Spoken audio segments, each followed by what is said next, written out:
네, 한국 정치를 풀어내는 토론 사이다 여의도 중계석 시간입니다. 여의도 정치 상황을 누구보다 명쾌하게 시원하게 풀어주실 두 분 함께하십니다. 더불어민주당 서른 의원 나오셨습니다. 안녕하십니까? 네, 반갑습니다. 서른입니다. 네, 국민의힘 홍문표 의원 나오셨습니다. 네, 홍문표입니다. 네, 반갑습니다. 반갑습니다. 먼저 초대 공수처장 후보 선정 이 논의가 결국은 합의가 안 됐는데, 자 여당은 야당 탓, 야당은 여당 탓 하고 있습니다. 자 각자의 지금 주장들 엇갈리고 있는데 이런 상황 좀 어떻게 보십니까? 먼저 서른 의원께서 말씀해 주십시오. 근데 여당 야당 떠나서 객관적으로 국민의힘이 공수처를 출범 못하게끔 하겠다는 게 기본 전략인 거는 국민들이 다 아실 터이고, 그게 따라 가지고 추천한 사람들이 임정혁 변호사, 이현 변호사들인데, 이분들이 아예 그냥 공수처 안 되게끔 하려고 작심하고 나왔던 분들이거든요. 심지어 한 분 중에서는 이분은 태어나지 않아야 할 괴물이 태어난 것이 공수처다. 네. 이렇게 말씀하셨던 분도 있다시피 하기 때문에 국민의힘 기본 입장은 절대 안 한다. 못하게 한다.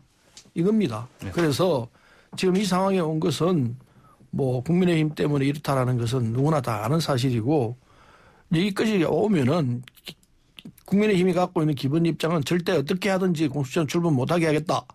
이 기본 입장으로 되어 있는 한에서는 다른 방법으로 가야지, 이렇게 가서는 백날 가도 안 되는 것으로 결정이 나와 있는 상황이라고 봅니다. 예, 공수처 출범 자체를 안 되게 하려는 그런 기본 입장을 확인한 것이다. 이렇게 보시는군요. 홍표 의원께서는 의견 다르시겠죠? 예. 저는 우리 국민들이 이제 알 걸 다 알고 있기 때문에 간단히 말씀을 드리겠습니다마는 법으로 만든 이 기구거든요. 이 기구를 이 위원회에서 그 법을 또 거부하고 어긴다. 이게 과연 상식으로 통하는 나라에 지금 있을 수 있는 일이 벌어지고 있는가 하는 데 대해서 제기를 하고요. 내용에 보면은 전체 회의를 3번 하고, 그리고 이제 좁혀가는 과정에 3번 투표를 해서 4명으로 압축을 했다는 겁니다. 네. 그런 과정에서 서로 옥신각신하고 서로 논리를 전개하다가 갑자기 회의를 중단하겠다. 더 이상 회의는 없다. 이러고 일어나 버리면은 이게 과연 대한민국 최고 권력기관의 소위 공수처장을 뽑는 이 과정이 이래 가지고 국민에게 어떻게 신뢰를 주고 또 이것을 이유로 다룰 수 있는 것이 납득을 하겠는가. 이런 측면에서 저는 그날 당시에 있었던 몇 분들의 얘기를 간접적으로 들어보니까 우리 밤늦게까지라도 회의를 하자. 그것도 받아주질 않고, 그러면은 차라리 내일 한 번 더 하자. 그것도 안 받고 이걸로 없다. 이러면 이게 무슨 군사작전도 아니고 너무 일방적으로 할 때 저희들이 곰곰이 생각해 보면은 방금 지금 서른 의원도 말씀했습니다마는 하다 안 되니 새로운 법을 만들겠다. 이 하나의 핑계를 잡기 위해서 이렇게 명분 없는 중단을 하고 또 회의를 늦게까지도 하지 않고 다음에 회의를 한 번 더 할 수 있는 기회를 달라기도 안 하는 것은 이미 저는 작전이 들어간 것이라고 보는 겁니다. 그건 바로 이제 7대 6으로 되어 있는 이 현행 추천 규정을 7대 5로 만들기 위한 새로운 법을 이제 만들기 위해서 이런 과정이 이렇게 국민으로부터 의아하고 또 야당은 반발할 수밖에 없는 상황까지 가고 있는 것이 오늘의 현실이다. 이렇게 진단을 합니다. 네, 듣고 있니까 참 깝깝합니다. 근데 지금 공수처 출범하기로 한 게 4개월이 지났습니다. 법 위반이 4개월치 계속되고 있습니다. 그래서 처장 후보로 거명됐던 사람들을 놓고 3차례에 걸쳐서 투표를 했습니다. 3차례가 300차례 하더라도 안 되도록 되어 있습니다. 왜? 아까 말씀드린 대로 이현 변호사하고 임정혁 변호사가 절대로 반대를 하고 있습니다. 네. 이런 구조화에서는 될 수가 없습니다. 그래서 또 하자는 것은 큰 변명이죠.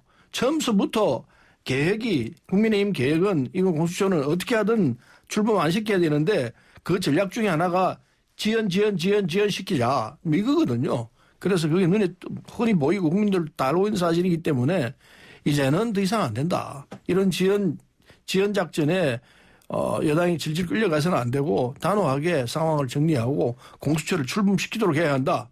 이게 지금 우리 당이 갖고 있는 기본 입장일 수밖에 없습니다. 예, 지금 아직 그 협의할 여지는 좀 남아있지 않겠습니까? 물론 예. 저는 여지가 있다고 보는데 예. 저렇게 지금 단호하게 얘기를 하는 걸로 봐서는 저는 이건 군사작전 이상의 작전이 들어갔다고 아까도 말씀드렸습니다마는 왜 그러냐면은 야당의 두 분이 반대한다. 그 여당에서도 야당과 대화할 수 없는 사람이 4명이나 거의 들어있잖아요. 그럼 이런 상황을 알면서 우리가 구성이 됐어요.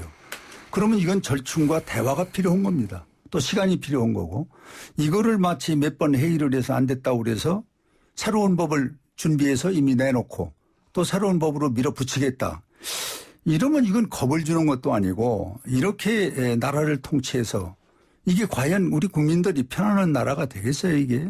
그래서 저는 지금이라도 한두 번 더 만나는 기회를 여당이 좀 이렇게 기회를 내놓고 또 그러고 의원들이 지금 그와 같이 상반된 의견을 갖고 있는 것은 저는 조정할 수 있는 기회는 여당이 갖고 있다고 보는 거예요. 야당이라는 게 뭐 한계가 있습니까? 그래서 한계가 있기 때문에 그래서 저는 뭐 서른여 우리 지도자가 돌아가서 우리 이럴 게 아니라 한두 번 더 기회를 가지고 좀 우리 국민들이 편안한 공수처 탄생을 바라는 그런 어떤 대화가 필요하지 않냐 해서 서른 의원이 좀 그런 지혜를 좀 발휘해 주시오. 군사작전 이야기를 하시는데 그건 뭐 비유니까 그렇게 말씀하실 수도 있겠습니다만은 지금 국민의힘 작전은 무조건 하고 지연전술이거든요.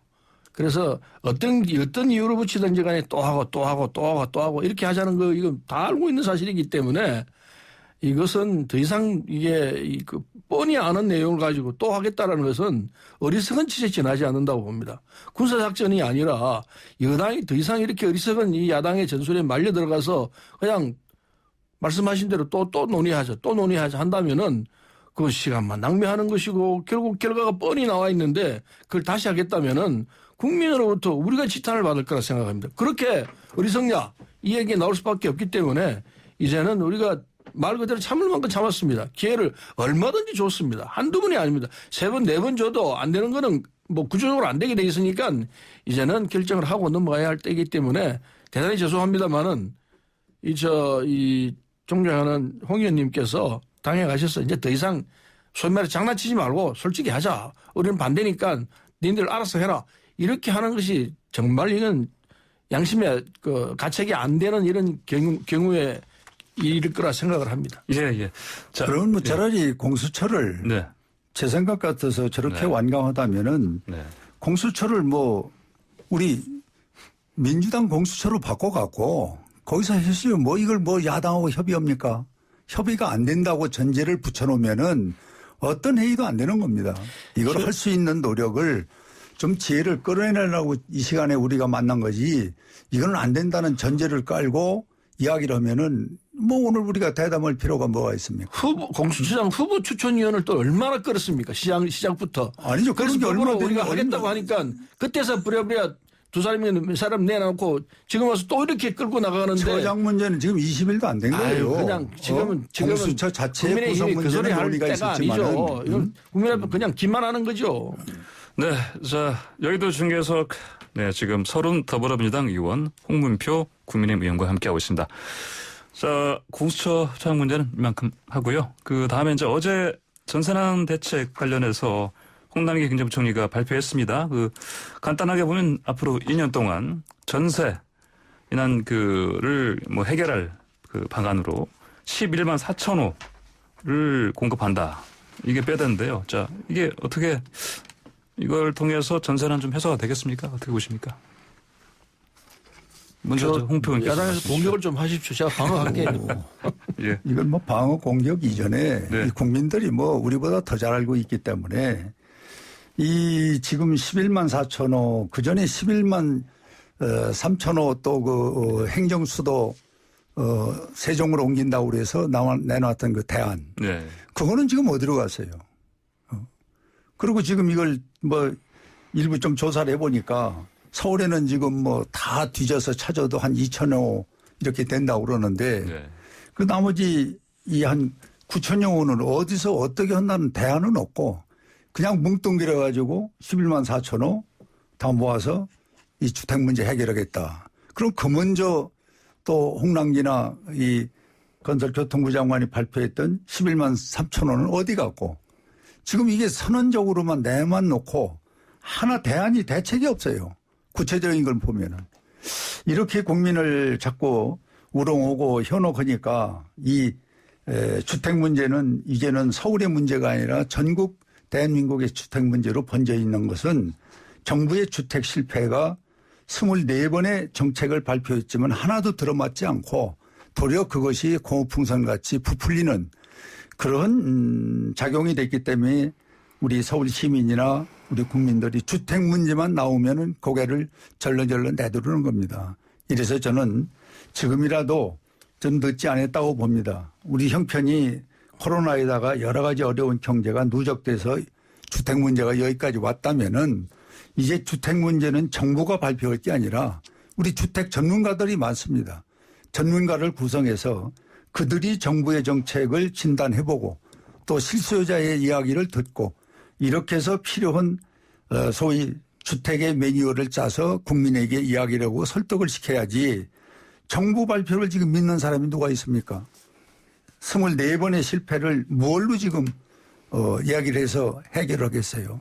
그래서 저는 정부의 발표는 이제 그만하고 우리 전문가 시민단체에게 이 주택 문제의 진단은 그들에게 맡겨서 그들이 내놓는 답을 우리 따라가는 것이 여당이든 야당이든 옳은 길이다. 이렇게 저는 생각을 합니다. 이제 더 이상의 그 부동산 대책은 이제 발표하지 말고 이제 전문가들에게 맡겨라 이런 말씀하셨습니다. 자, 이 공격에 대해서 그 서른님께서 얘기를 들을 만한 그런 상황이 돼 있죠. 죄송합니다. 그런데 정부가 지금까지 한 정책의 기본 기조는 일단 투기 소유를 차단하자 이 점하고 그다음에 지금 전월세를 살고 있는 분들의 주거권을 보장을 해주자 이것하고 이게 이제 4년간 살 수 있게끔 이런 안전장치를 하자. 그다음에 실소유자 중심의 주택시장 안정화를 시키자. 뭐 이런 기본 개념에서 출발했던 것인데 그게 이제 시장의 구체적인 상황하고 좀 잘 안 맞는 부분이 좀 있었죠. 그런데 이 주택정책은 금방 단기적으로 효과가 안 나타나고 시간이 좀 가야 나오거든요.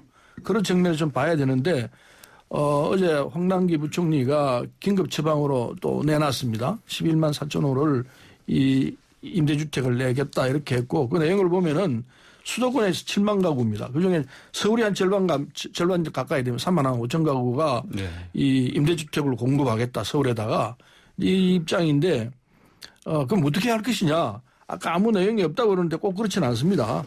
이 지금 내용을 보면은 3개월 이상 공실로 되어 있는 공공임대주택이 있습니다. 이게 한 3만 9천 가구 한 4만 가구 됩니다. 이게 이제 수도권에 한 15,000가구 정도 되는데 이걸 전세 형태로 전환해가지고 무주택자에게 공급하는 방안입니다. 그래서 다음 달부터 12월부터 입주자를 모집하고 내년 6월부터 입주가 가능하도록 그렇게 설계가 되어 있습니다. 그래서 이 규정을 좀 개정을 해야 합니다. 입주 자격에 자산과 소득과 요건을 없애는 방침입니다. 누군지 할 수 있게 하는데 주택이 없는 사람, 무주택자라면 누구나 입주가 됩니다.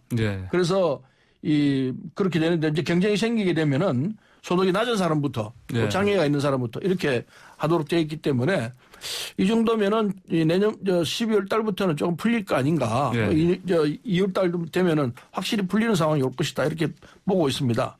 근데 서울에 강남구에 이제 190가 한 200가구 들어가고 송파구가 260가구. 강동구가 350가구, 양천이 정확히 뒤에 숫자 일자리를 빼겠습니다. 양천구가 286가구, 총 한 5,000가구 정도가 공급될 예정입니다. 경기도가 9,700 한 만 가구 정도 됩니다. 이렇게 정리가 되어 있기 때문에 물량이 꽤 있습니다. 그래서 여기에 제대로 공급이 되면은 되는데 문제는 이제 이 빈 상가가 꽤 비어 있는 데가 있거든요. 그리고 오피스텔. 호텔이 지금 비어있는 호텔이 꽤 있습니다. 이 부분을 이용하겠다 그러는데 이 호텔 부분은 무슨 호텔에다 집을 짓느냐 이렇게 이제 반감을 합니다. 반론을 합니다. 근데 사실은 서울시가 이 시도를 했습니다. 시도를 했는데 잘 안 됐어요. 그때는 이 호텔에다가 전월세를 하겠다는 부분은 민간업자에다가 주고 서울시가 이제 감리하는 정도의 조건이었는데 그게 뭐 여러 가지 잘 안 됐었어요. 근데 이번에는 정부가 직접 나서서 해보겠다는 건데 그건 전체 물량이 한 3% 정도밖에 안 됩니다. 다 오피스텔 다 합쳐가지고 그 빈상가도 개축해가지고 주구를 할 수 있게끔 하고 오피스텔 물론이고 호텔까지도 그렇게 해보겠다 이런 취지인데 호텔만 부각시켜가지고 무슨 놈 호텔에 뭐 이렇게 나오는데 사실은 그건 이 정책을 꼬집기 위해서 나온 이 보도다 이렇게 이해를 해주시면 될 것 같습니다. 예, 알겠습니다. 지금 잠깐만요. 자, 서른 더불어민주당 의원 홍문표 국민의힘 의원과 함께 토론 벌이고 있는데 지금 광고 좀 기다리고 있어가지고요. 잠깐 광고 듣고 돌아오겠습니다.